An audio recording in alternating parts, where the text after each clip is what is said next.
Progresívni kolegovia, prosím vás, čo máte za problém? Že Maďari nechcú imigrantov na svojom území a duhovú propagandu na svojich školách? No a čo?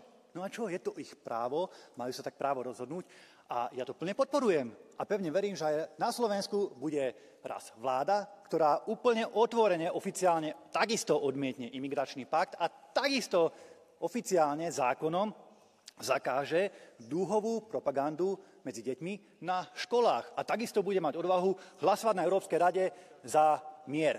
Prosím vás, ušetrite si tieto rečičky o nejakom právnom štáte, pretože vo Francúzsku anulovali voľby len kvôli tomu, alebo anulovali možnosť kandidovať pani Le Penovej len kvôli tomu, lebo ste sa báli, že vyhrá. V Rumunsku ste anulovali celé voľby, lebo nevyhral váš kandidát a vy tu idete rozprávať niečo o nejakom právnom štáte. Ušetrite si toto pokrytecké divadlo. Všetci vieme, že to o právnom štáte vôbec nie je, to iba čistá politika.